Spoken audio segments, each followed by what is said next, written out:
Grace and peace to everybody tonight. This is 30 Minutes with Minister Gdiii, and we have a very special guest tonight, Sister Tiffany Campbell.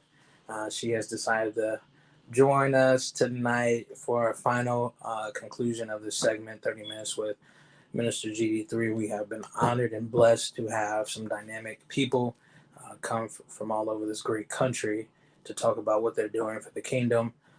Tiffany is a published author. She is a young lady that is in the film industry. She acts. She has different films that she does. And we're going to talk about that tonight. We're going to talk about her book. And we're just going to talk about some of the things that she is doing to help the kingdom of God also and help in her endeavors as well. So I'm going to give her the opportunity to introduce herself. And then we're going to go straight into the question. So thank you to everybody for tuning in. Well, first, thank you for having me. It's always an honor to be featured on this channel. So I'm excited to be back. You had said, is Tiffany Campbell.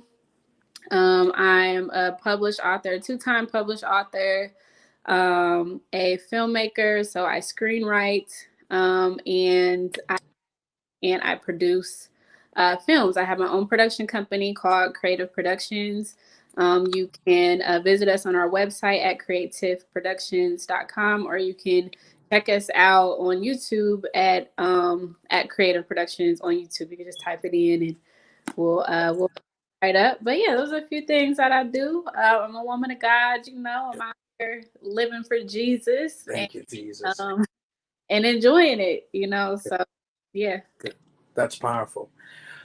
So we'll go right into our questions. Okay, can you tell us how your whole film production, how old were you when you decided that you wanted to act? Give us a little background on that. Okay, so I've wanted to act since I was very young. That was one of the first things I can remember about wanting to do, was wanting to be on TV. I was like 3 or 4, and I just like imitate people all the time. I would act like other people. I would watch TV and just be so enthralled about what people got in the TV. And so I remember just always having that dream of being on TV, of acting, and also creating movies. Like I was a visionary from a very young age, where I would think of crazy stories, and I'm the youngest of seven siblings. Wow. And so all my siblings are a little bit older than me, so I was like always kind of by myself. So I'd have imaginary friends and just create this whole world that I would exist in with all these different people, and just creating different scenarios. But I realized so young, I'm like, I can't make a movie right now, but I can write it down. And so that's kind of what got me into being an author and writing first, because it was easier for me to do because of the resources that I had. I had a pen and a paper, but I didn't necessarily have like a camera and a set, all that stuff that I felt like I needed. So Sure. that's how That's good. Now, did you go to school, like Career Center for film or anything like that? So I did Career Center my junior year of school. So I went, if you're familiar with Columbus or Hayes, that era, I went to Gannett High School, but the theater Career Center was at Reynolds. So I had to audition to be a part of it. And so I auditioned. I fumbled on the audition. I got my monologue.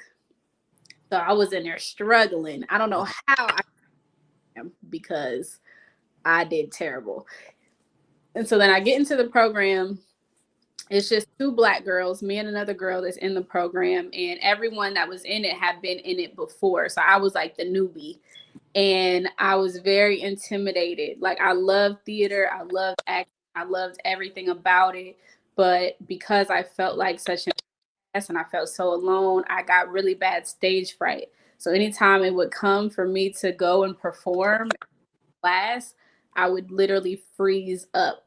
And after the last time I did that, I just reached out to my teacher and I dropped. And I'm going to stay behind the camera where I belong. God's not calling me to do this. I'm going to in the background because Yeah. that's where I'm supposed to be. And it wasn't until 2017, really 2016, that God had started to put the passion from a very young age to create film and to create movies and, television shows. It's kind of like planting those seeds and pushing it after I was writing my books and I would want to turn them into movies. He pretty much just started pushing me in the direction like, this is what I created you to do. Like you got scared, you got afraid. Yeah. I'm pushing you back. And so I was still planning to be behind the camera. And I decided to take an acting class to learn how to direct the people that I wanted to hire to act. And I'm like, oh, it's better if I'm a part of the class. That way I can learn how to instruct other people. Right. First day I was in class, I pretty much fell in love with the art. And it was just all of that in me that was in from a very young age. It all came to the surface. And I'm like, I'm supposed to do this too. And I just fell in love with I just fell in love with it all over again. And writing books kind of started to become the secondary, and, creating this film company and writing scripts that started to come to the front. That's good.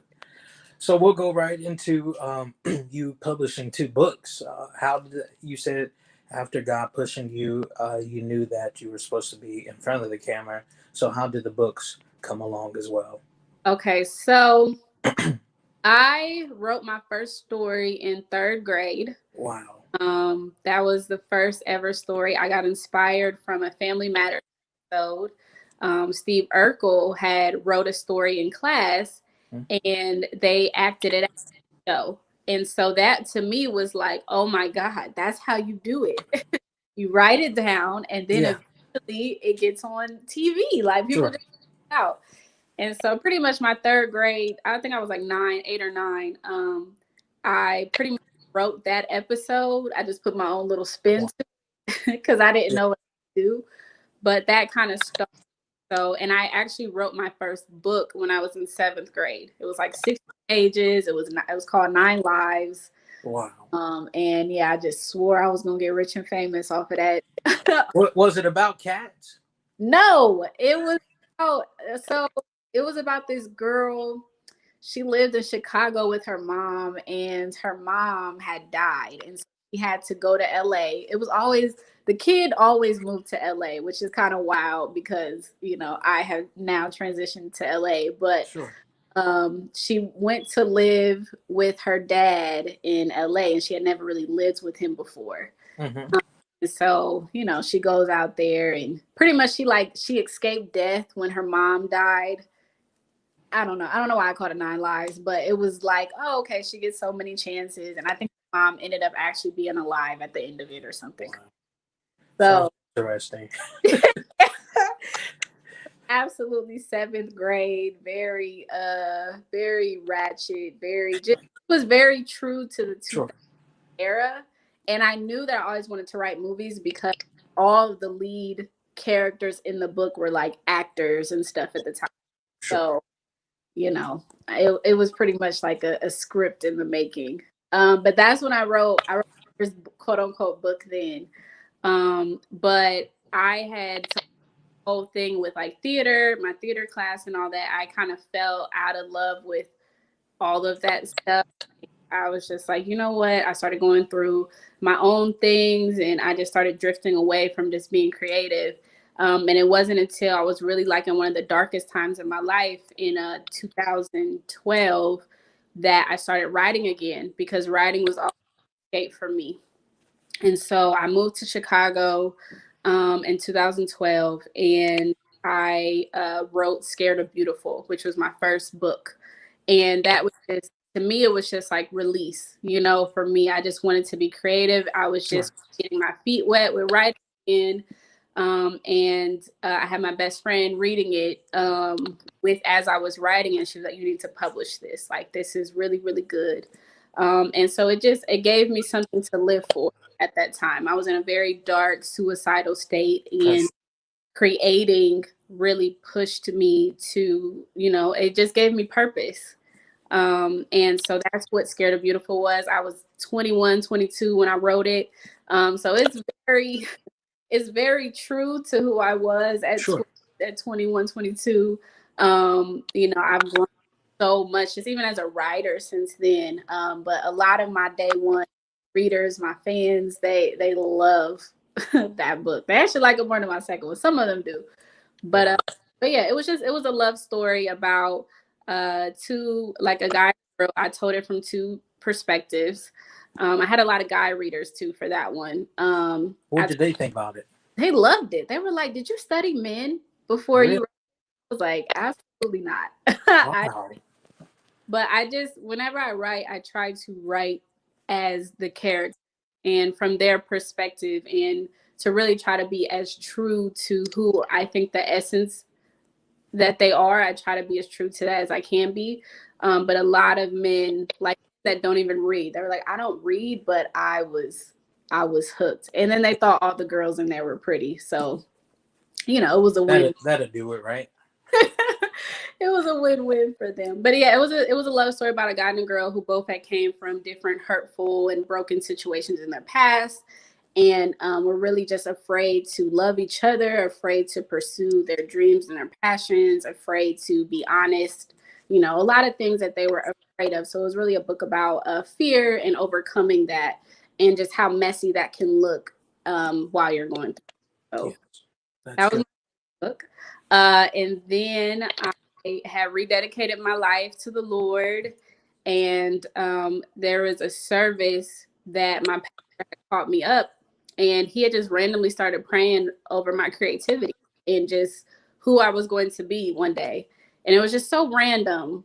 But I just remember when I left that service, Don't Disconnect, which is my second book, it literally like dropped itself into my spirit. I actually have it with me. Good, good. Look at that. Wow. That looks like a big It, book. it looks thick, but it's just literally the spacing. If you I can, see. so it's a very easy read. It just looks very intimidating based on Yeah. Now, do it. you have both copies available if somebody would want to get them both?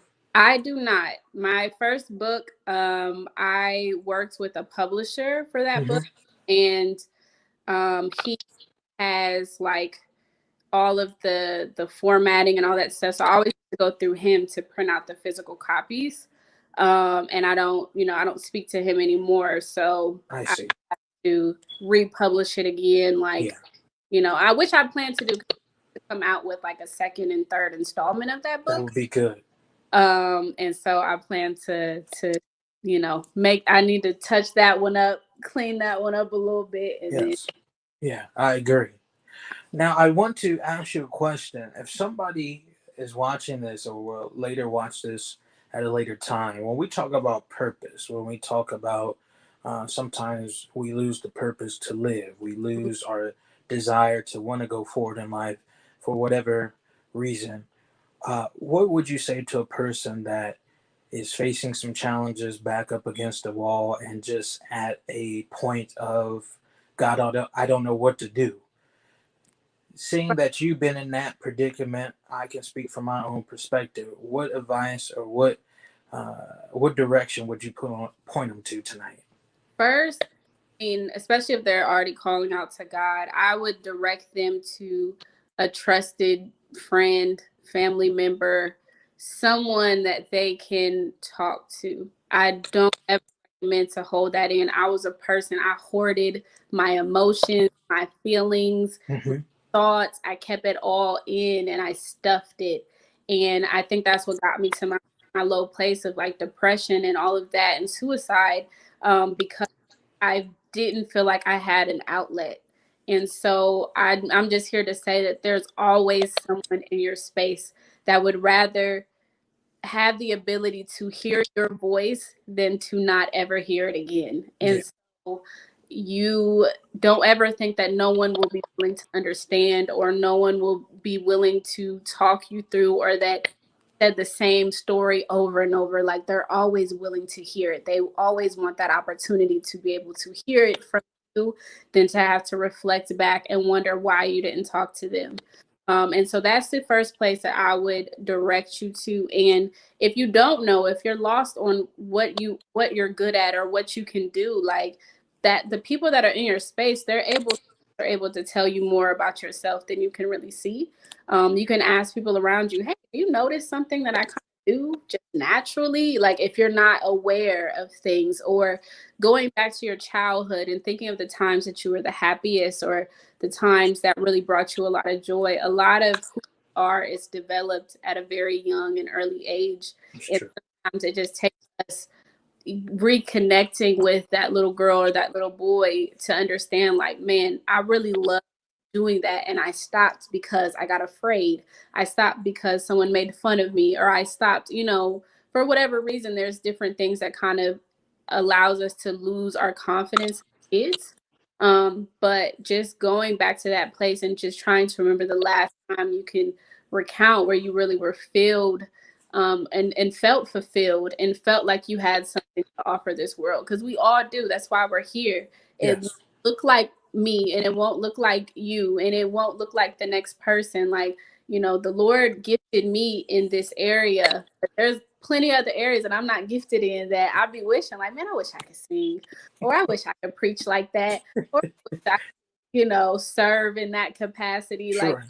there's tons of things, but we all have different gifts. God created us all different and unique, and we all have something to offer this world. So I don't want you to think that because your gift isn't on a stage or it doesn't have a platform that it's not important, because it is. They're all important. And so just to remember those things, and to know that when God created you, He broke the mold. Wow. Not create two of you. And you're here on assignment. You're here for purpose. You're here on purpose. No matter how you got here, God saw fit that the world needed you too. So just be encouraged. Be encouraged. That's wonderful. That's good. Be encouraged. And somebody told me a long time ago, if you're at the end of your rope, tie a knot and hang on. Okay. Hang Tie on. Just hang on. it. That's good. Yes. So let's talk about your small series, your films, the funny toxic series. How did A roommate you're talking about. the Roommate roommate? series. That's right. That's right. Let's talk about that. How did that all come along? Did you have a vision a long time ago and then it just came to pass? Let's talk a little bit Okay. about that. A year ago, I had never really watched The Office. I never really gave it a chance. A year ago, I was at work and my coworker was like, yo, you need to watch The Office. I'm like, I don't know. I didn't give it a chance. It's not a thing. He's like, get past season 1 and watch it. So Yeah, I got past season 1. I couldn't turn it off. Like, this is like one of the best shows I've ever seen. really. At the time I had a roommate. I was living with my best friend Crystal, and I was all the different things that we had gone through with just living together and learning each other. And I was like, man, this would be so funny to kind of like highlight some of these things that Sure. happen when you live with somebody else. Like, I didn't see anything like that necessarily on TV, not two Hmm. Black women. And I thought that if we did it kind of like documentary style and made it seem real, that would be hilarious. Right. So I had met Tyra. Tyra stars in the show with me. I had met her in class maybe like a month before I got this idea. And I contacted her and I was like, hey, I have this idea. What do you think? Do you think that you would be open? She's like, oh, yeah, I'm down. So this was like last December. We had got together, had some Good. different things the roommates would go through. And I just kind of left it alone. Like, I was like, all right, well, I'm gonna figure all this out. We'll figure out the filming, all that stuff. Things kept falling through. Over the summer, I was bored and I wanted to be creative again. I get inspired. Toxic had just came out, and everyone was looking for the next thing. Like, yo, it's gonna be a installment of Toxic, or what y'all got going on. I mean, I was not expecting Toxic to do as well as it did so I early see. the Yeah. gates.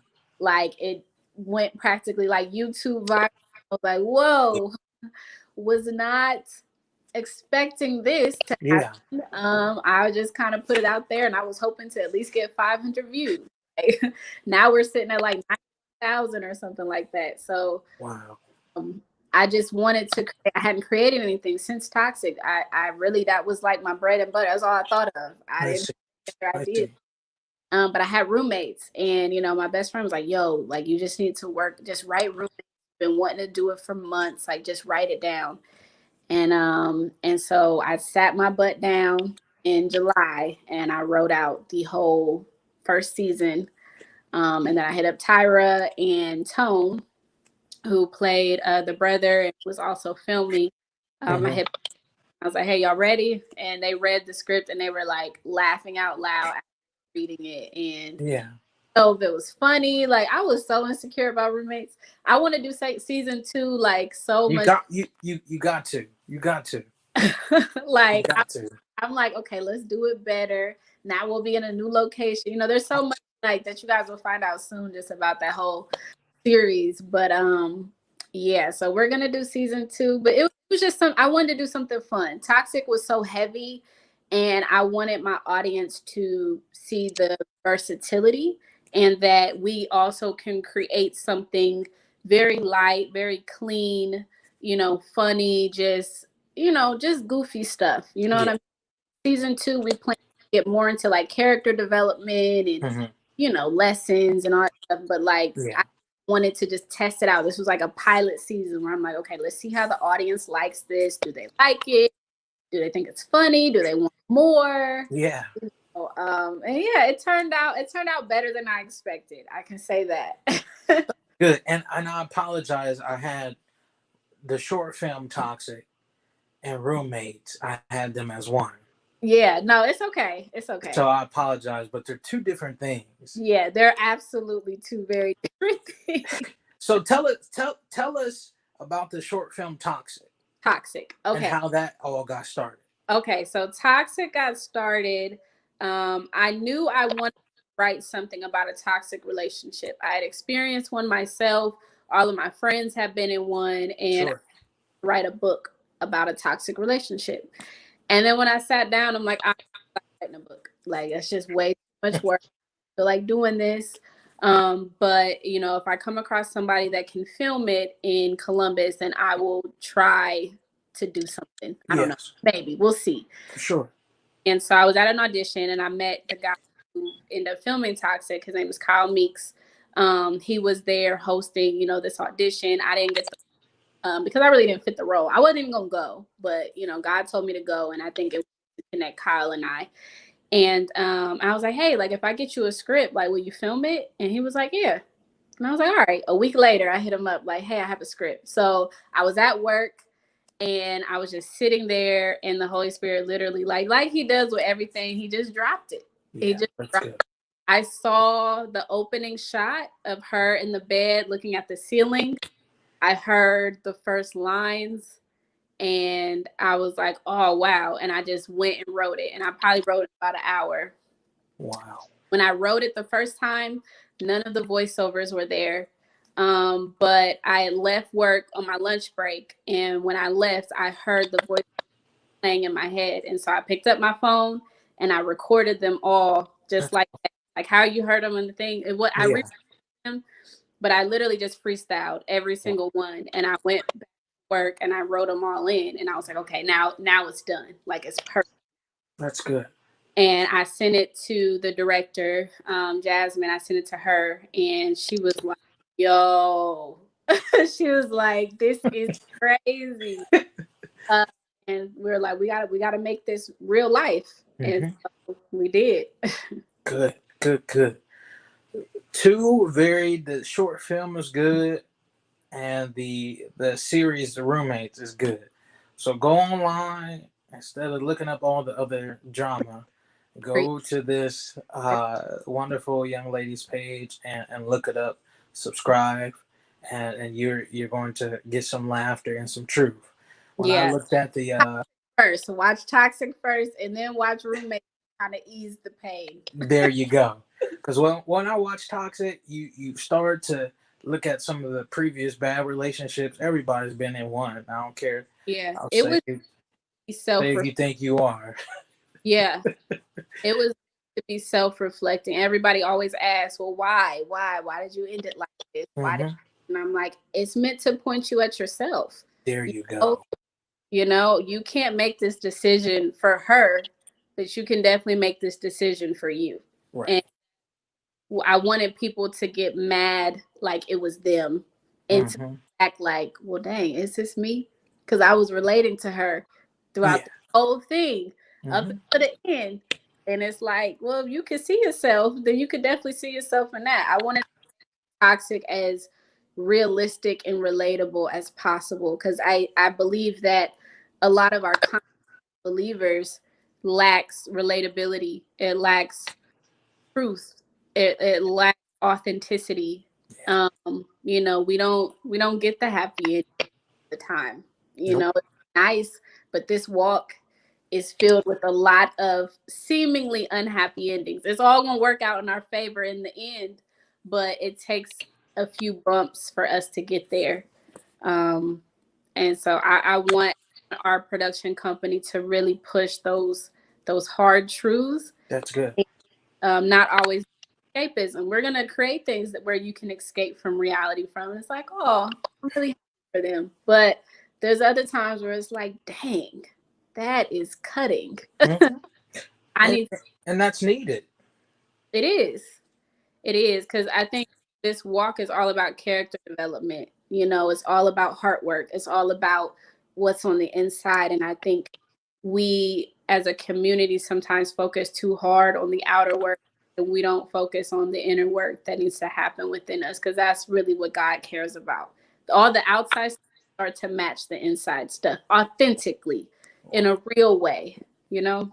Yeah. I'm gonna have to schedule in. Come on and teach Bible study about the Okay. inside outside work. But that's Whew. very true. We're always, and I think we do that as a society and the church as a whole. We want to. Everybody wants to smile, be happy. But some storms you cannot dance your way out of. Some situations you cannot speak in tongues out of. Yes, God will give you the grace and mercy to go through, but there's gonna be some nights you're gonna cry on the job, go outside. I've been there, so I know what I'm talking about. It's all about character That's development. right. We That's want right. to be the best people we can to each other. Hmm. And that's what he cares about at the end of That's the right. And helping somebody along the way. So day. you can tell somebody I've been through that. I can tell somebody I know what you're talking about, and we just have to be realistic in helping this next generation because one thing about our generation, you can't fake the funk with them. They want somebody that See is real. right through it. They see There right. you go. Yep. We have to be more willing to meet people where they are and stop expecting them to, especially like right after they get saved. You Yeah. just expect them to cut this, that. Hmm. That is not real. They've Nope. been this way 20 odd years, There 30 you go. 50 odd years for some of them, and you expect, like, yes, God saves us and he can deliver us overnight, but it's still a working process to get Hmm. all of that out of your system Right. for good. That's Like right. that takes a while, and Hmm. we have to be more gracious with one another. um, Yeah. for us and all the chaos we went through when we were, younger believers and not as mature, like, Hmm. and the zeal that we had. And yes, it's like life hit and you like, oh, wait a second. I thought I was saved. And it's like, you are. You Right. learning, Hmm. learning Well, it's a day by day thing. day by day. New mercies. That's why he gives it to us That's daily. right. He knew we was gonna need it. Every day. Before we go, we got about 50 more seconds. Okay. This has been wonderful. I'm going to give you the opportunity to uh, just tell the people how they can support you, sow a seed. How can they do that tonight? Okay, so we are still raising money for our Called to Create campaign. So that's www.creativeproductions/called to, I think it's the number two, create. Go to my Instagram if that's not correct. You can follow me at simply.creative, CREATIFF. You can follow me on Twitter at simply creative, no dot. You can follow our YouTube channel, Creative Productions. And yeah, go to the website. You can Good. subscribe. I mean, find me. If you type in creative, I will come up somewhere. Good. Good.